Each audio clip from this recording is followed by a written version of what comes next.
So we just went to meet some neighbours that live at the end of our fields. We bought 2 goats. They had some goats for sale, so we made an unplanned purchase. Hi everyone, welcome back to Hitchin Farm Working Horses. I'm Mike. And I'm Ellie. We've now been in our new home about 5 months. We haven't done an update, we've been quite busy. Manic. Bit manic. So one of the first things that we did, even though we agreed we weren't going to get any more horses, was to... Get another horse. Well, get 2 really. So this is Josie. We actually broke her to work a couple of years ago. She's a 5-year-old Belgian Ardennes mare, and she's in foal to our stallion Oscar. Josie actually knows all of our other horses already, and they seemed quite pleased to see her.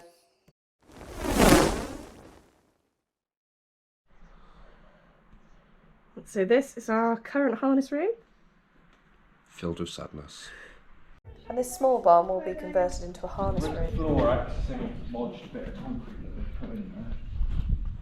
And then because it's got the nice rendered sides already, we'll finish the back of it off, rip the floor out, block up to there, and that will be the harness room.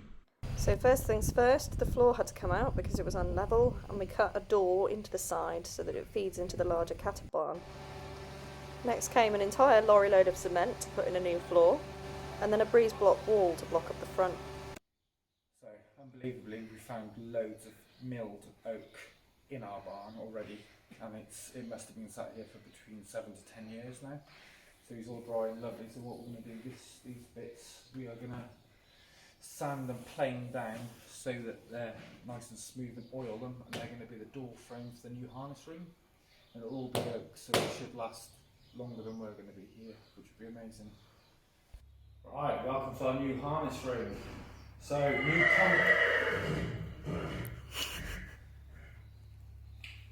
concrete floor. We built the wall. Our neighbour did that, he's a builder, and then I plastered it so it's all in keeping with everything else. And then we're hanging all of our harness on it, which is fantastic. It's been years since we've had a really nice harness room. So it's great. It just means that you get in and you can see everything you've got and you can actually get to it. And then we've got loads of milled oak, luckily, in one of the sheds. So what we've been doing is planing it down and using it. So this is a lovely big oak board that's actually been grown on the farm. And then we've done a door frame and a door. This is all out of oak as well. And it was beautiful and straight and everything, but unfortunately what we haven't got to is the guttering.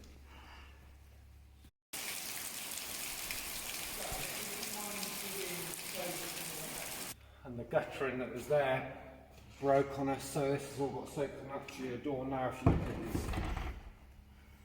boned, it doesn't shut.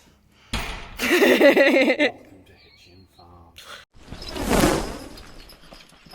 So you might also remember that we wanted some geese to go under the orchard, and we were very lucky to be offered these 3 for free if we picked them up from Swansea service station. What did we get out? Got 3 geese. 3 geese. Look at them. Oh, there they are. Oh, he's savage. Savage. Hello. Very goosey. He's very goosey.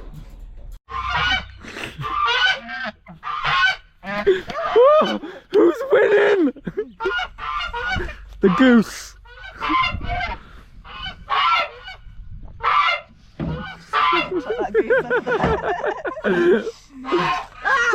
Slapped you in the face. Today at Hitchin Farm, how not to catch and handle a goose.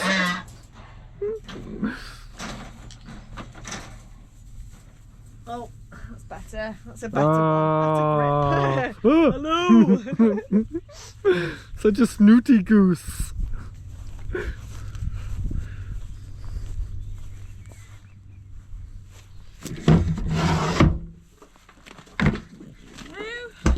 Obviously we need quite a few more geese than this in order to stay on top of the grass, but we have to start somewhere. These 3 are Chinese geese, which is a breed we've kept before. They're prolific layers, and they're also very good at eating a lot of docks, which is helpful. Right, so this is the goose bath. What we've noticed with geese is like if they have a little bit of water, it gets green really fast and mucky and horrible. So this is inspired by what we've seen on the rest of the farm, and we've tapped a bit of blue pipe into the stream. That's coming into the bath and filling it up constantly. There's also at the plug hole we've put an out, so it goes back into an irrigation ditch, so the water is constantly fresh, and this water is our spring water. So this is just like the excess that the house and the property doesn't use, so it might as well be doing something useful. So it does this, and it also feeds the horses' fields. So you might remember from our previous video that this cattle barn had our neighbour's cows in it, but we were intending to make a few changes here too. Take all that out and then put internal stables in here for the horses. That's a big job just before you even start. So the first job was to do an absolutely massive amount of pressure washing so that we didn't just get completely covered in cattle poo. And then we started taking down these stalls. So we rented a digger to take out all of the concrete that you can see underneath these stalls, and we were expecting some pretty big holes in the floor that would need a lot of patching up.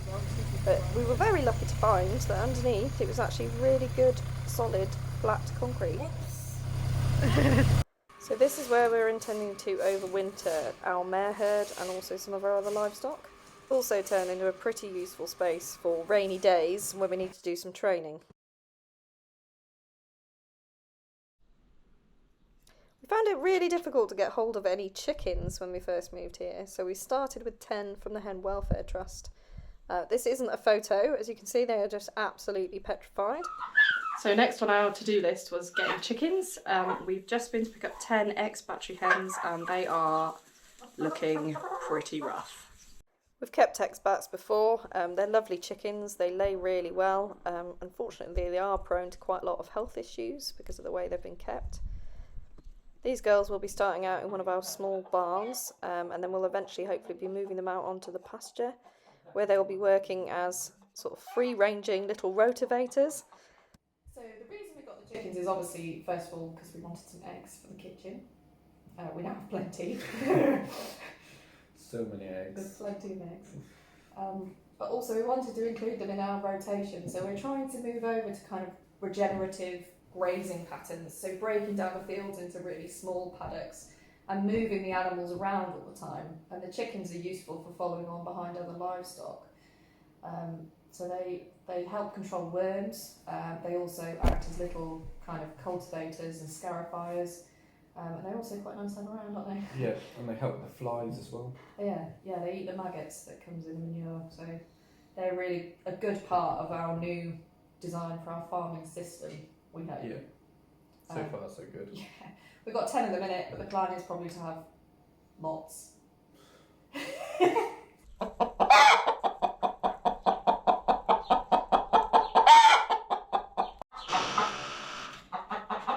First taste of freedom. Thankfully, battery hens do come out of themselves quite quickly and start behaving like chickens should. Scratching around and pecking everything and chasing small children.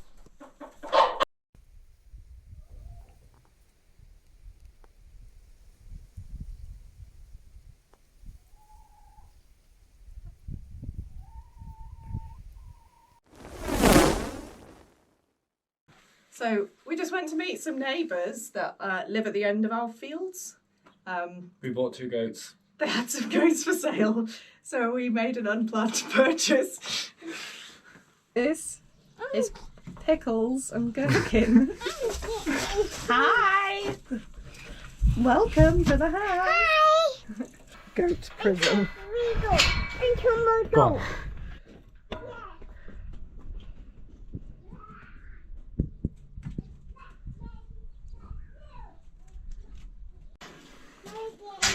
Yeah, Mummy's going to see the goats. Hi, goats. Are you okay? Whoop.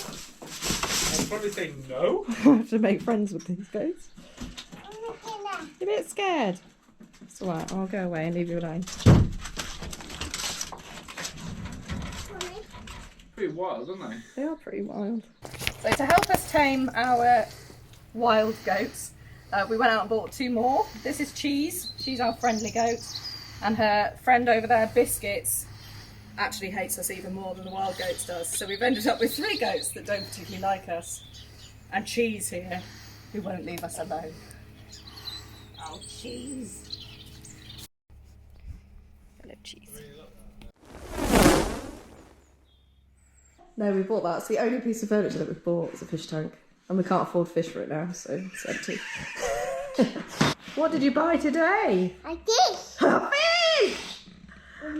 The most important stock on a farm.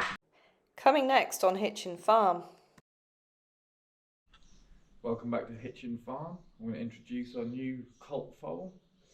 This is Son of Oscar.